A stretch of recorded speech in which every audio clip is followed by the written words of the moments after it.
third one is the Simantonnayana samskara.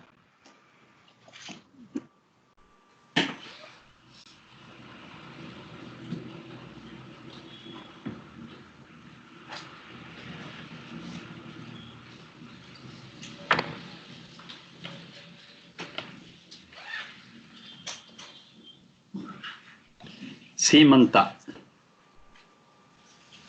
The root of that word is Shi Bandhane.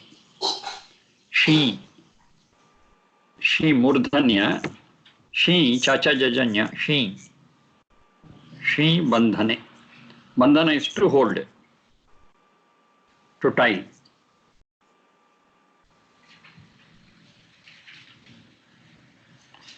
That which can be bound, that it can be tied, is called Shi Bandhane. That's the meaning of the root dhatu. And generally it is applied to the lock of hairs. Lock of hairs which can be bound, tied.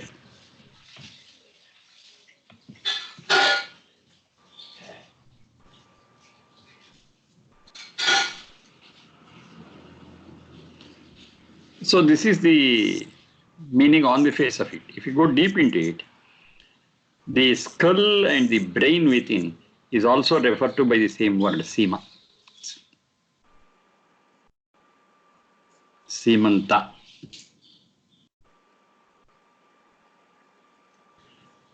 Simanta, the word symbolizes the skull and within it the brain which functions.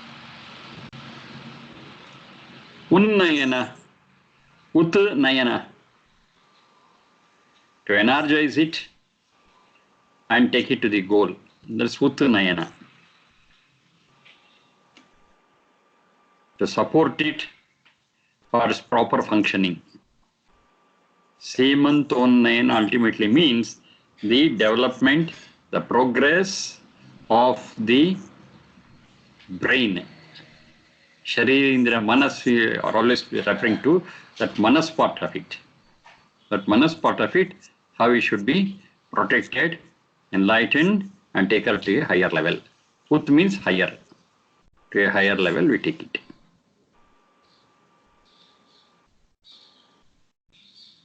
So even otherwise, it will be at a certain level. The brain works at a certain level, but here it is energizing it and improvising it and developing it so that it can function better. That is Simantonnayana.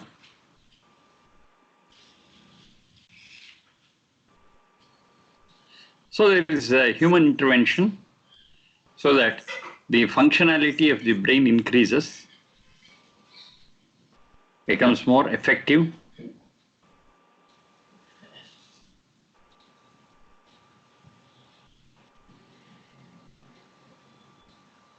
So that's the purpose of this samskara altogether. Whereas in Pumsavana, the previous samskara, our focus was on the physical development of the child. Whereas in Simantonnayana, our focus is the mental development of the child. Within the womb, of course. So Garbhadana, Pumsavana and Simanta, all the three are before birth of the child. Garbhadana is even before conception. Pumsavana and Simantonnayana after conception but before birth. The next one what you get is Jata Karma. That's what procedures we have to follow at the time of delivery.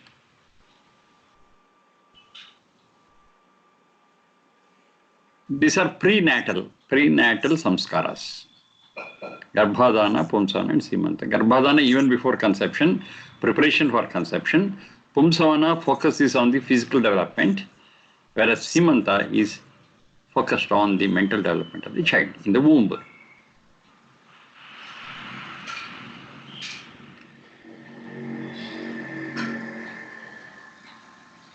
The growth of the child in the womb has been observed in a very keen way. And they say that, of course, it matches with what the modern science also says. How the baby develops in the womb. What is the growth in the first month? What is the growth in the second month? How it grows in the third month? Which organs develop in the fourth month, etc., etc. So they graph the growth of the child in the womb month after month, week after week. So by looking at the fetus, they say this is 8 weeks old, this is 9 weeks old, this is 3 months old, this is 4 months old, depending upon to what extent it has grown. In the same way, they identify 3 stages here. The one is the formation of the brain cells. One is the formation of the brain cells. This is it will be somewhere around the 4th month. Somewhere in the 4th month. Or the 24th or 25th week. 4th month. 4th month around 18 to 20 weeks. 18 to 20 weeks. The brain cells start forming.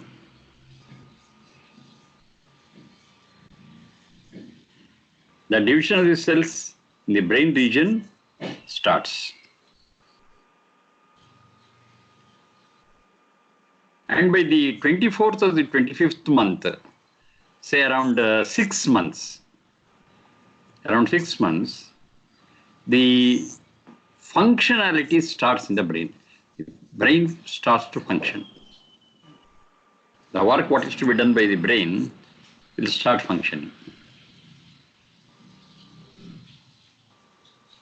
But one limitation is there. It functions as an organ of the mother. It functions as a part of the mother, not independently. For the beginning of the formation of the brain cells, 6th month or the 24th or 25th week, it starts functioning.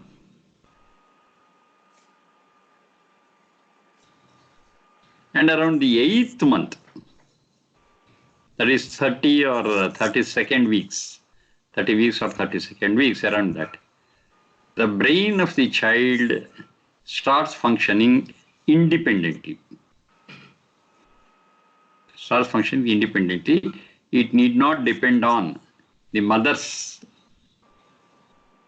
organs for its functioning. So 3 stages they have identified. One is the beginning of the formation of brain cells. Number 2, beginning of working of the brain cells, within brackets, dependently, as part of the mother's organ. And 3rd stage, working independently. 4th, 6th, 8th month, approximately. Not exactly 4, 6 or 8. Maybe few days this way or that is okay. Plus or minus. So a week.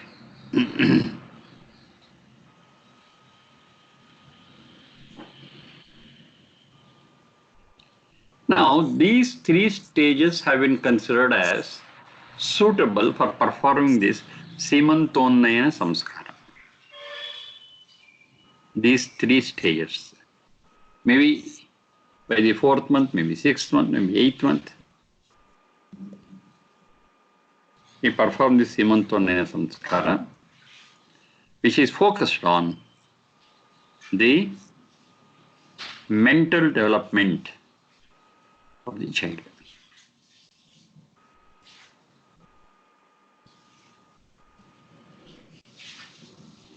Okay, this one phase of it is the physical aspect of it. Then we go, when the brain cells start forming or start functioning independently or dependently, whatever it is, it will get the capacity to grasp and express. To grasp and express. That's the main function of the brain. To grasp, to understand. And to express itself. That is a sort of a communication between the child in the womb and the external world, maybe through the mother, will begin. A communication will start. So at this level, whatever the mother thinks, grasps, it will be having an influence on the grasping and expression of the child. Because it is part of her body. It's under her control. So this samskara very much says that the expression of the child also is visible, and the training of the womb through the mother is also equally important, because there is a stage of grasping, understanding, and there is the first lessons that the child receives in its life. First lessons. So for that sake, now the first aspect, how it expresses itself. The child is capable of expressing, and it expresses whatever is imprinted on that, on the soul. That is the samskara. It has got some samskara. It has come from somewhere. It has gone through so many lives, and now it has come here. Now here, the samskaras start expressing themselves.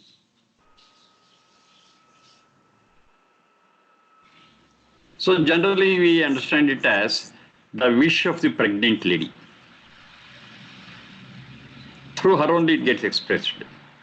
So she wants to eat something, she wants to do something. And if it is not her original character, it is getting expressed through the mother, the impressions what the child carries, the fetus carries in it, the soul carries in it, it gets expressed. The wish of the pregnant woman. What do you call for that? Any word for that?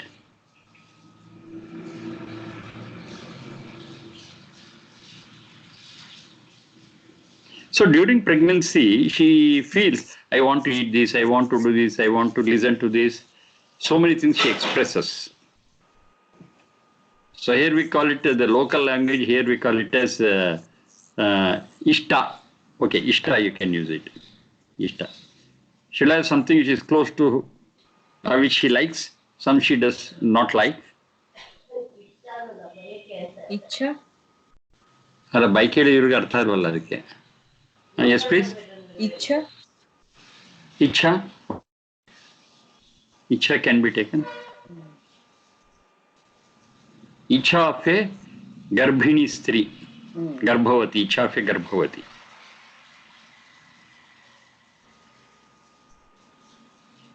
So this has to be understood at two levels. Icha of the garbhavati. One, whatever she needs, her needs, her requirement. So it's part one. Another part two is there's a requirement of the soul which is within her womb, which gets expressed through the mother.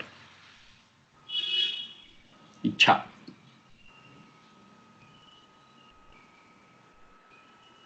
So a common thing what you see is, usually, not always, usually, generally, a pregnant lady wishes to eat sour fruits. Sour fruits. Maybe some wish to eat more and more sweets. Maybe some wants to have a hot food. Something like that. So these are all the wishes which expresses itself through the mother. It could be, the origin could be the requirement of the mother, or it could be the requirement of the soul that is in, based on its samskara. One extreme case, if I tell you, you will be able to understand and differentiate. An extreme case. The whole family, where the pregnant lady is, they are all vegetarians. Say for example, they are all vegetarians. They have been vegetarians since their births. Now during such a time, when that's the case, when she is pregnant, she feels like eating non-vegetarian food. Extreme case I'm telling. So the wish to eat non-vegetarian food is not the wish of the mother, because they have been vegetarians from the beginning. So the soul which is within, that fetus, its samskara is coming out. So it has a liking for non-vegetarian food in the earlier lives. So here also it asks for it. Then the mother says, no, it will not be given to you. We are vegetarians. Saying so, that wish of the child is snubbed or is not allowed to come out. So this is the change that is going to take place in the soul of the child. That's the samskara part of it. It likes to cry. The mother likes to cry. Another example, just a minute. But crying is not her regular nature. She is a very jolly girl. But now she wants to cry. So which is the origin? I got no other option. Then it is the nature of the child which is inside. The samskara of the soul which is inside the womb. So then she says, no, crying is not allowed. We have to be very happy, jovial, and I will not allow you to cry. And she doesn't cry. So the crying nature of the samskara of the soul which is in the womb is now prevented. So that is an improvement in the soul, which was in the crying mood, will change to a joyous mood. Which was liking non-vegetarian food, has been now transferred to liking for vegetarian food. Now whatever I'm telling, it is so subtle that I cannot measure it with any instrument. That's the question. If you ask me to show how it is happening in an instrument, no instrument has been still discovered to show all these things. It's a very subtle psychological thing which is happening, which by observing only we can get it. The human machinery only can observe and know this. And of course, the theoretical aspect of it must be very clear in our minds. Mother is separate, child is separate. There is one Atma in the mother, one Atma in the child. That Atma has come according to its karma phala, and depending upon how the parents have prepared the Sharira, Indriya, Manas. And whatever that Atma has got, that samskara starts expressing itself. Now we are going to give it some thoughts, give it some fresh thoughts, some changed thoughts. And if it grasps, that is the change in the samskara of the soul. That's the purpose of Simantonayana. What get expressed if it is positive, no problem, we will furnish it. If what is expressed is not humane, then to say, no, this is not humane, it will not be given. You have to change yourself. If mother wills like that, if the environment creates that force, yes, the samskara in the child gets transformed from some negative aspect to positive aspect. So the proof we will get it, not with any help of any other machinery or something, but the way the fetus reacts, and how it behaves after birth, yes, there we have got the proof for it. We can correlate.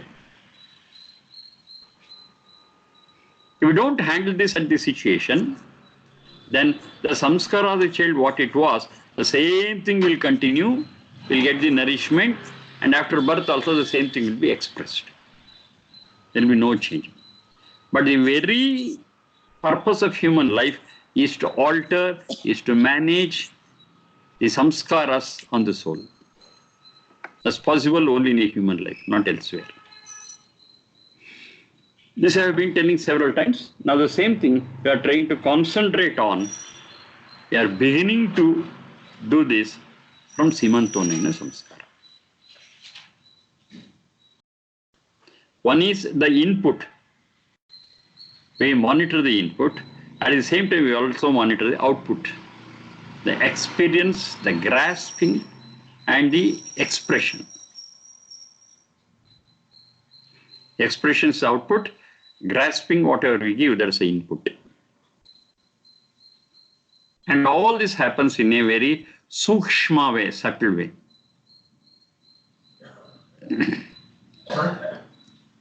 The results can always be seen.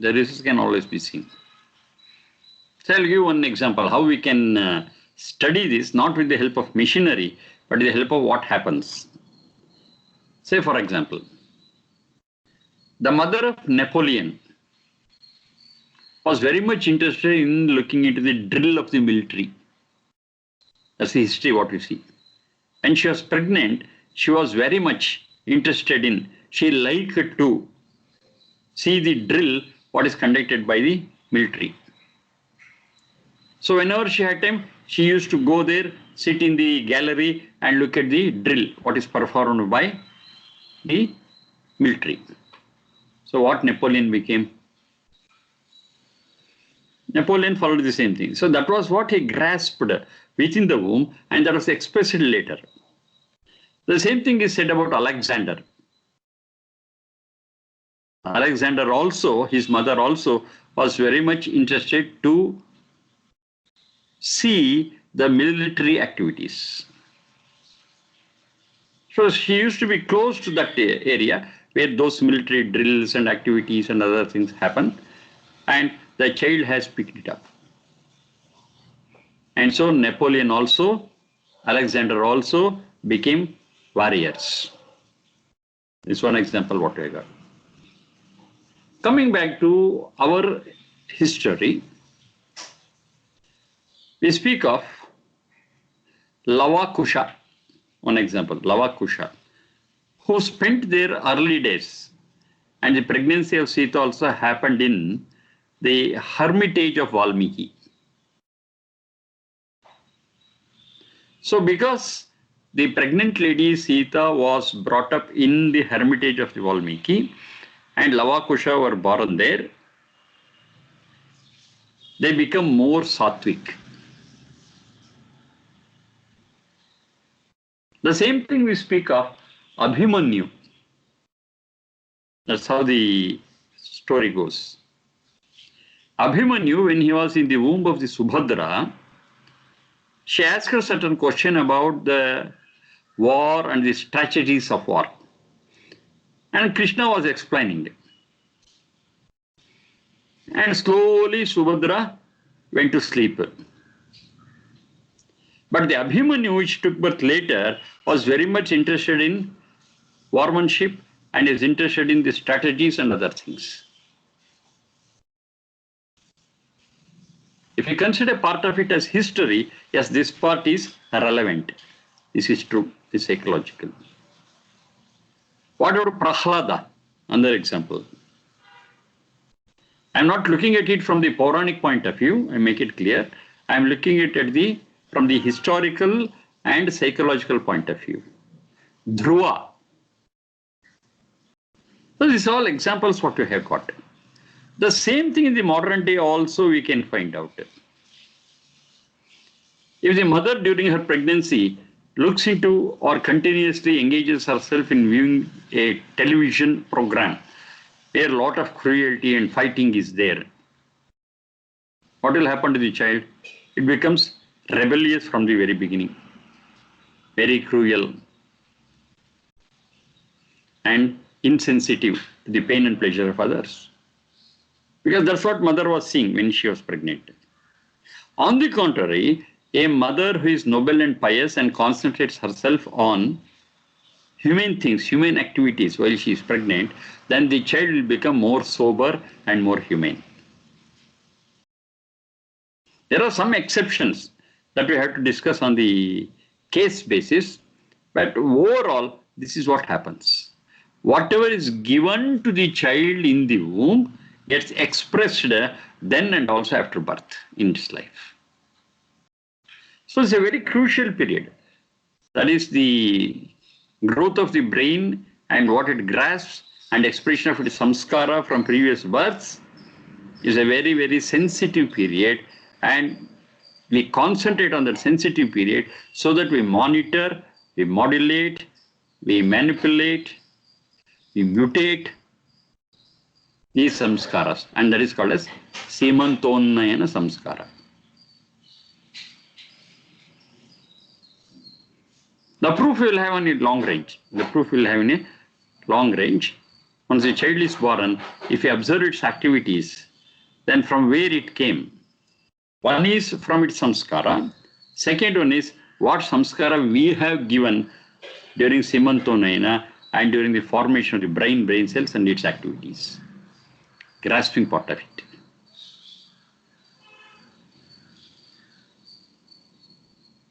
So for this sake, we consider this period as very sensitive and we request the would-be mother to think, to talk, to listen, all that is auspicious and sober, not violent things.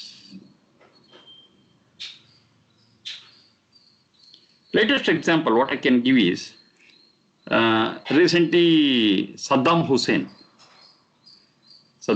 he died, everything is okay. But you study the history of Saddam Hussein, his mother had a violent period of pregnancy. If you see the life history of Saddam Hussein, this is what we find. And his childhood also was very violent. Saddam Hussein's childhood and adolescence. So what was the result? We find a terrorist in Saddam Hussein. Because what he grasped while he was in the womb, what he got after birth from the environment, was all violent. So that made him violent. And he behaved so inhumanly. Oh, that's all history we have seen. That's all history. The cause for it is the environment, secondarily, primarily the samskara what he got, what he had, which was not monitored in the womb of the mother. If Simantonayana were to be understood well and practiced well, we can avoid all such things to the maximum extent possible. Because the samskaras gets altered, the samskaras get modified, refined towards human values, towards humanity, human nature. So whatever samskara is there which is not human, for some reasons the earlier verse, that at least now we are able to manipulate, we are able to monitor. And that is done in the Simantonayana samskara. So when this period, which is very sensitive, is taken care of, and if we monitor the way the pregnant lady lives, the environment where she lives, yes, we can expect better results. We can expect a human being in the real sense. So these instructions are given to the pregnant lady during Simantonayana. This is sensitive place, sensitive period, where a lot of influence will happen because of your thinking, or your thinking also may be influenced by the samskara of the child. Your wishes, your ichha may be influenced by the samskara of the child. So you monitor it. Is it your wish or is the wish of the child which is influencing you? Take care of it, observe it, and finally see that it all becomes humane. It all becomes peaceful, auspicious. So it is a deliberate, diligent effort of the pregnant lady, primarily. But she can't do it alone. She needs support, external support. So that external support is basically given by the husband first and the other members in the family later. Now, in this Simantonayana samskara, lot of instructions are given to the pregnant lady plus her husband. You see, this is how to give her support, moral support and other supports what are required so that she can do it well. And the other members of the family also are requested to give positive support to this. Now with the self practice of these things by the pregnant lady and husband and the other people in the family, the influence, that is whatever is to be received by the child, the input will be fine, and whatever output comes from that, if there is any negative, that will be curtailed and only positive will be allowed. This whole thing mutates the samskara in the soul to a very great extent. Now the final question, why all these things are necessary? Why so much, monitoring all these things? Yes, that is to beget a praja. Praja we have heard already. Ja is one that is born. Praja is one that is born well. In human society, a good human being, what you get is called as a Praja. It thinks of its own welfare, it thinks of the welfare of the whole world. It's possible only to a human being, and to be that is a real human being. And to beget such a Praja, we need all these processes. Are you sure that it will happen 100%? No, we don't know about the future. There are so many other factors which you don't know. But the probability of getting a Praja will be very high when you follow all these things. That much is certain. So you get a good child, you get a good human being, and it's a great contribution of the parents to the world and society. They are presenting a good child with good samskaras. Say if this is followed in every family, then definitely the next generation will be a happy and comfortable, peaceful generation. And that's what we are all searching for, peace, bliss. So this is a process which has been envisioned by the great seers who visualized the Vedas. Speak up what is said in the Vedas, and they express this is what we have to do, and this is how it will help us out. If the samskara is not monitored, then the mother will also be inhuman, the child also be inhuman, and the impact of these two or many such inhuman beings on society is very, very bad and fatal. That we are seeing. So we call them as anti-social elements, and they always disturb the peace of the society. They involve themselves in wrong things, and the impact will be there on the society. Finally, the whole society is disturbed. If you want a peaceful and calm society, you have to take care of the people who are given to the society to be pious, noble, and humane. And this is the process. Semantvani and samskara. What you have to do even before the birth of the child.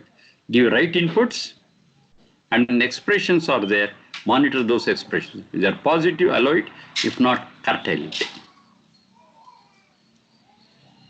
This is a very, very subtle, what I can say, genetic engineering. It's a very, very subtle genetic engineering which you can't do in a laboratory or in a test tube or observe all these things in a machine or a monitor screen. It is not so. It is so subtle. The very behavior of the child will be framed within the womb, and we will observe it once it is born, whether it's a praja or not. If it's a praja, yes, what all we have done has given effect. If it's not a praja, then we have not done it.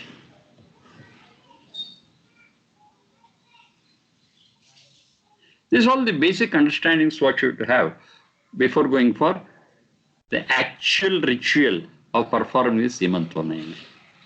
Is a background. And Ayurveda Shastra very much supports all these things. It explains in what age, what impression it will carry, in what age the mother's thinking will influence the thinking of the child, and how it gets expressed. All this, whatever I have said, in detail, we find it in Ayurveda Shastra.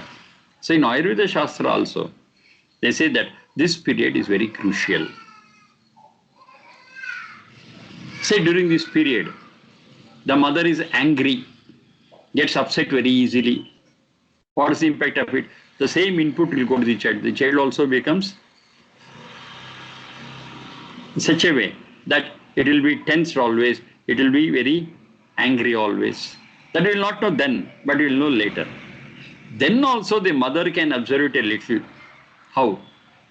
In the womb, say around 4th or 5th month, the movement of the fetus in the womb will be there. Movements within the womb.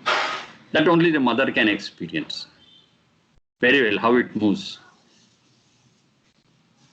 Some fetus or some children within the womb, they kick, they move so much, they are so active. Some are not so active. So all these things they can observe. So if that violence is given as an input, then the movement of the child within the womb will be very violent and the mother feels very disturbed and suffers. At the same time, if whatever input we have given is moderate, is sober, yes, then the movement also will be comfortable and the mother enjoys the movements. So these things are possible, but this I cannot measure in an instrument. That's the problem. But the mother, if she is careful, she can understand the movements of it. So I'll give one more example. So we have created an environment where the music is encouraged very much in the environment. The mother also likes music. The people around also like music, for example. Now, whenever this music is played, then the child in the stomach starts reacting for it. That the mother can observe always. One example, music. Or maybe the whole environment is violent. So some violence is going on outside, the child reacts for it very violently. These movements of the child in the womb can be observed by the mother mainly, and how it reacts to the environment around. On the basis of it, what is the nature of the child also can be monitored and understood. That's the input and the output. The input and the reaction. But all this has to be done very carefully and with lot of sensitivity. Otherwise, they will not understand. If you are not sensitive enough, okay, some movement will be there, and the difference between one movement and the other movement also we cannot understand how it is. But if the mother is alert, yes, she can observe this movement is violent, this movement is calm. She can observe it. And for what situation, under what influence, under what inputs, it behaves violently, it behaves calmly, that she can observe. So during motherhood, all these observations are a must for the pregnant lady. And of course, she should be equally knowledgeable to interpret these changes, these movements. Finally, the whole concept of Simantonia Samskara is to monitor the inputs through the mother, of course, from outside, and the expressions, whatever is observed from inside, is to be allowed or disallowed, allowed or denied from expressing. All this the mother has to do.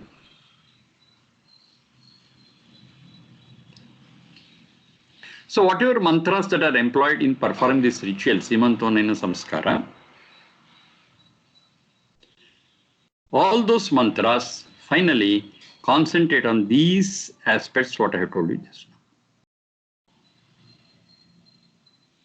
How the mother has to think, how the environment should be around, and how it influences the child within the womb, and how it expresses itself, what is to be monitored, what is to be taken care of.